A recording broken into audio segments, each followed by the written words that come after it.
guys, welcome to our it's not January, it's February 2022 Mastering Mindset Training for this quarter. So if you've been following me for any amount of time, you know that we do these Mastering Mindset trainings every quarter on different topics. So this quarter's topic is getting healthy, because everyone's trying to get healthy in the new year, right?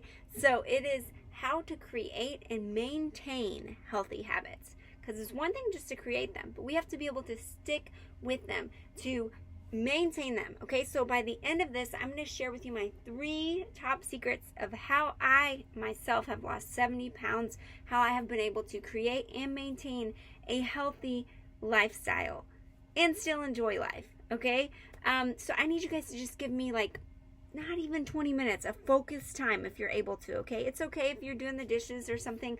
I understand life is busy, but I want you to hear what I have to say today and get it into your mind, because you're here because you have a need. You did not register for a training about creating healthy habits if your healthy habits are already in place, okay? You have a need. You need to learn how to create and maintain healthy habits. And I'm going to teach you how to do that today, okay? But I need you to give me some focus. I need you to pay attention for just a little bit, okay?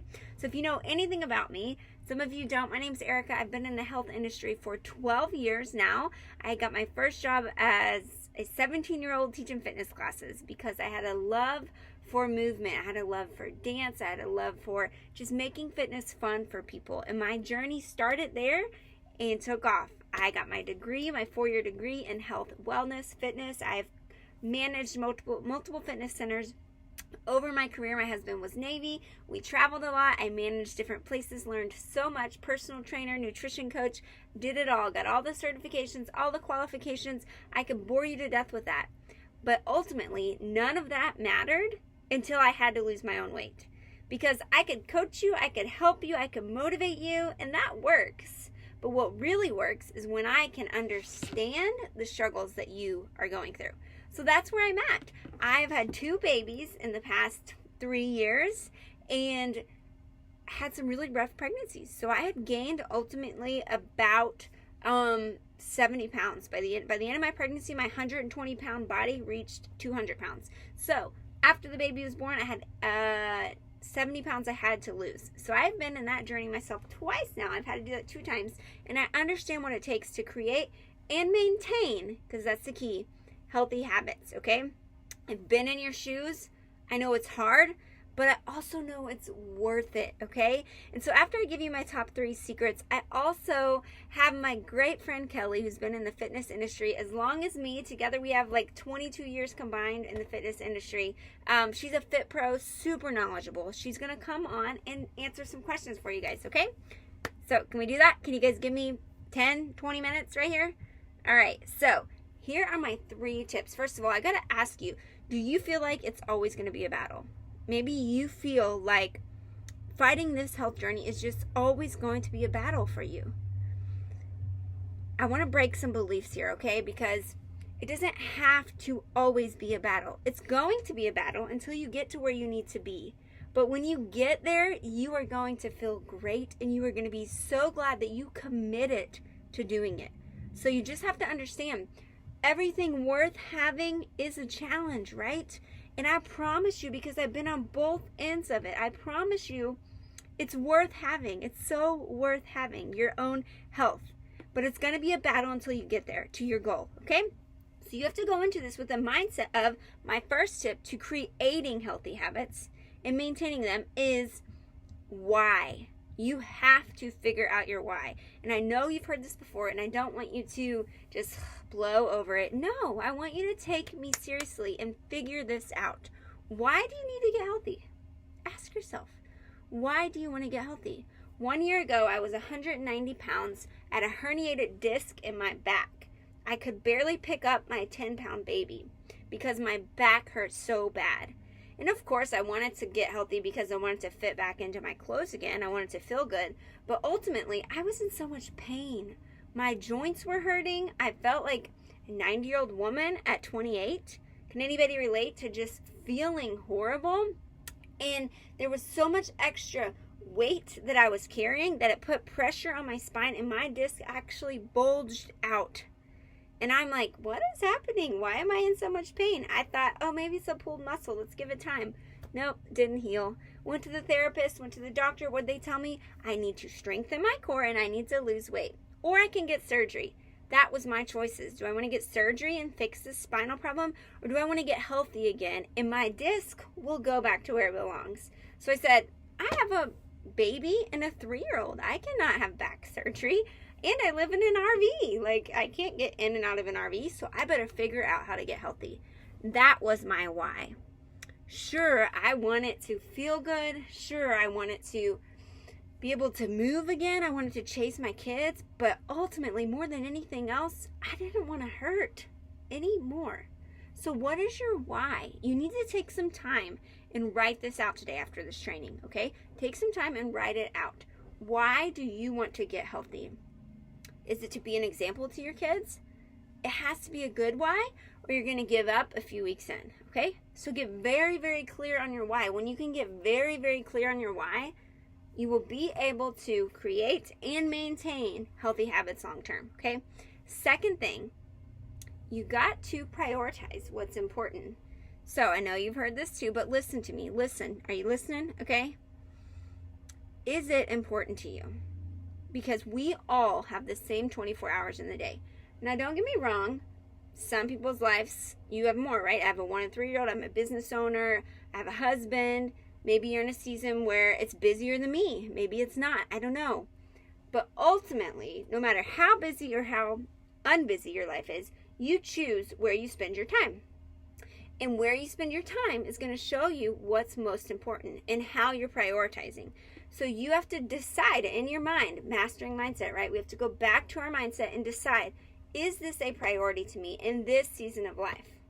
So maybe you have little ones and you can't make it a priority right now. Or maybe you're maybe you're going through depression and just really struggling in your mind and you can't make it a priority mentally.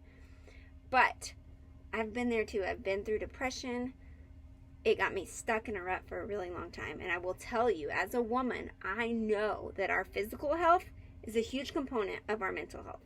So if we aren't feeling confident in our skin, if we are carrying all this extra weight that just makes us feel about ourselves, it's only feeding our depression.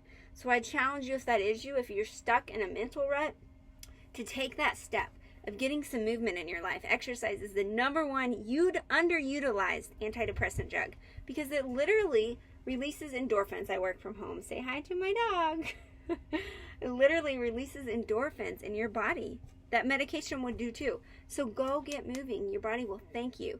That's a whole other mindset topic, though, that we will get to one day. In fact, we did those before. Go back to our replays if you need to find one on depression, anxiety, mindset.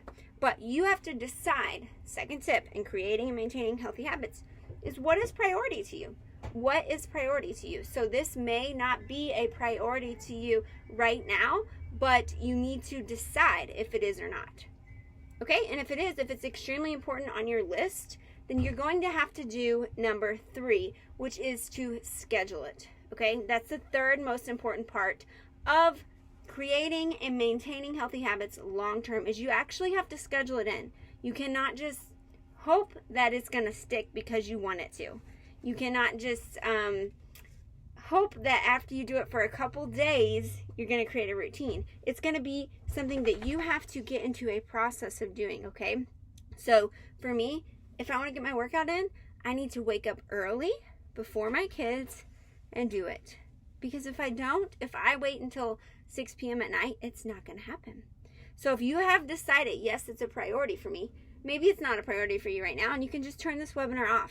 But if you're like, I want to be healthy, I want to live a healthy life, and it is a priority for me, then you need to pull out your calendar after this training, write down your why, write down when are you going to exercise. There's no easy way around it. There's not. I wish there was. But you can have accountability, you can have help, and that's what I am here to do for you guys, okay? Carve out your times for exercise. Write it in your schedule. And if you know you won't do it at home, go join a gym today. Get off of here and go join a gym if you know you're not going to do it at home. Now, you also got to carve out time for preparing food, because it takes time. You can't just eat fast food every day and expect to get healthy. You have to create these daily disciplines, these daily habits, okay? Of, I'm going to make Sundays my day to meal plan, or I'm going to make Saturdays, or whenever it is, and I'm going to prepare some healthy foods, okay?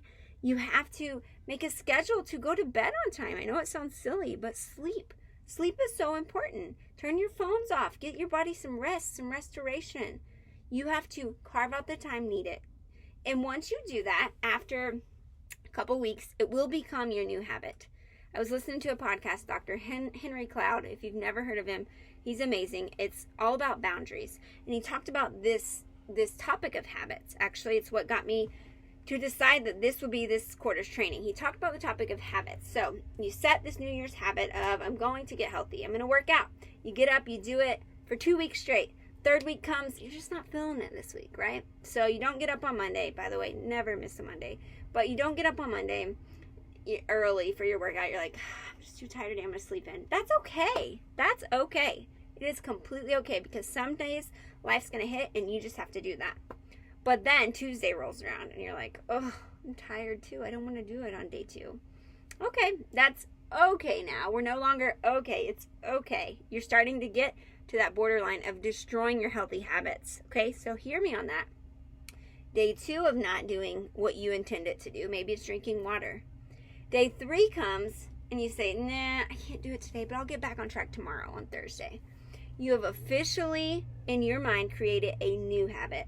So it really only takes 3 days of doing something before that habit starts to click. That's what Dr. Henry Cloud was talking about. So when you work out for 3 days, by day 4, yeah. Drink your water, day 4, yeah. But if you miss 3 days, by day 4, it's no longer a priority. It has left your mental capacity. It's gone. And it has created a new habit of not getting up to work out, or not drinking that water, or not eating fruits and vegetables, or not taking your product supplements, okay? So do you see where I'm going with this? That's why you need accountability. That's why you need people checking in on you, holding you accountable. And make sure you stay till the end, because I have some exciting, so exciting news for you guys on this new accountability group I'm about to open. But you have to get in a routine. You have to figure out your why. You have to make sure it's a priority. You have to schedule it in. You have to commit, okay? So, with that being said, I am going to go ahead and turn it over. I have some Q&As with my friend Kelly here. So, let's go ahead and meet her. All right, guys. So, we have been talking about creating, maintaining healthy habits. And I have my dear friend Kelly here. She is a fit pro. She has been in, between her and I, we have been in the fitness industry together for 22 years. Crazy. We met back in 2011, where we both were fitness instructors at the YMCA. She's a wife, she's a mama, she's a believer. She is currently working with pre and postnatal women, making workout plans for them, getting her degree, furthering her education. But she is just a wealth of knowledge and has helped so many women, myself included actually, get their nutrition kind of dialed in and just get healthy. So we're going to do a little bit of Q&A time. I just want to ask her a few of the questions that you guys have mentioned to me before that maybe you struggle with as well. Okay, Kelly, so the first one that I hear often is, what about the scale? Do we love it? Do we leave it? What's your thoughts there? Okay, yeah, I love this question. So with the scale, that is actually something that I do like women to incorporate into their daily routine. First thing when they wake up in the morning, it's just a good reminder, a good start to the day, putting your goals in the forefront of your mind. But there are some things that I do like to say, like with the scale, is that it is that number that you see in the morning. It is not always accurate. For us women, there is, muscle mass that you have to account for. So if you do heavy weightlifting that week, that can increase the number. If we're holding water, if it's that time of the month. So there's a lot of things that do affect that number, but it's always just a good gauge in progress, but it's not the end all. Mm. Yeah. That's a good answer. And I think the mental side of it, if you know you're going to obsess about it, then maybe take it to every other day. Or Everybody's so different. I can get on daily and remember those things that you just told us, whereas some people get on and they completely forget that it is their time of month, or they're holding all this water and they let that number just stop them completely. Right. So that's good. It's important, but we can't let it, we got to be in the right mindset about it. For sure. Okay, so what do you do when you fall off the wagon? Yes. So, like when we get busy with the kids, stress, sometimes we have those days where, we turn to food for comfort, and we, have those days where we overeat.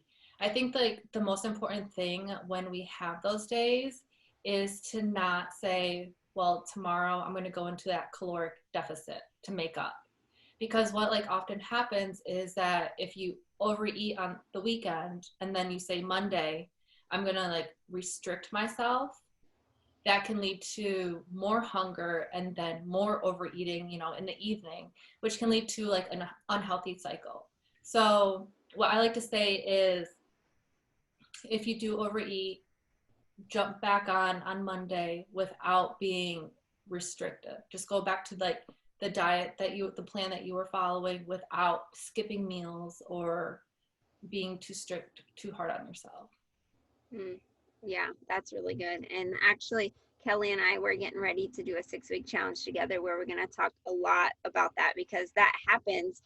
And then we do this crazy thing come Monday, and your body just cannot adjust to these high and lows. So we need to try to learn this way too. When we do fall off a little bit, gradually get ourselves back and not become restrictive like that. So that's good. We got more details coming on how we can help you guys with that soon. Um, the next question that I have for you is, and this is a struggle for people, I think, you mentioned kids and work and life and busyness, meal planning. Like, how do we get some baby steps in place to start to shift our nutrition? Yeah, so like instead of, I would say, like going all in at first, I think it's like so important just to start with small habits. So I love starting with your water intake. And then once we are, like making sure that we're hydrated every day, I think we can like move on to like focusing on what we're feeding our bodies. So making sure, we're getting our fruits, our vegetables, our proteins, our healthy carbs, um, getting all the nutrition in. And then from there, you can like turn it into meal planning. And then the last step, after you're in a really good routine with all of that, I would say is then start tracking portions. But if you try to do all that at once, changing everything that you're eating, throwing out the sugar, and then trying to like track and do portions, it could be really overwhelming, and you're either not going to start or you might not be like as successful. So Yeah, that's good. I think baby steps, like that word, is just key in everything in life, right? If we anytime we do something drastic, we're just going to fall back off. So gradually building up to that is really good, and we're going to show you guys how to do that. um okay, what if you had to just leave them with one tip, like one daily discipline that you feel like is the most important thing to start today? I would say sleep. Absolutely. That's our time to reset. That's when we grow our muscles. That's when we're fueling our brains. So I think like if we wake up after like a good night of rest, we are more likely to stick to our goals, stick to everything that we had planned, and do it with energy and like a good attitude. So Yeah. And with me, being a mom of a 1 and 3-year-old, she's finally sleeping. And it's like, hallelujah. So there are some things in life, right, we can't control. But for a lot of us, the sleep, we can control it in certain ways by like turning off our phone at night, turning off the TV, those things that are just keeping our mind going. Read a book. Like that always puts me to sleep. So that's yeah. such an important piece for restoring our health in our bodies. So anyway, this has been fun. I know it's been short, but we just wanted to give you guys a few quick tips, and so excited to help. Over the next 6 weeks, her and I are going to be partnering up to help you guys in this journey, and we would love, love, love to help you guys get healthy again. So Kelly, thank you for your time. It's been Thank you for great. having me on, Erica. You're welcome, and we will talk soon. All right. Bye. Bye.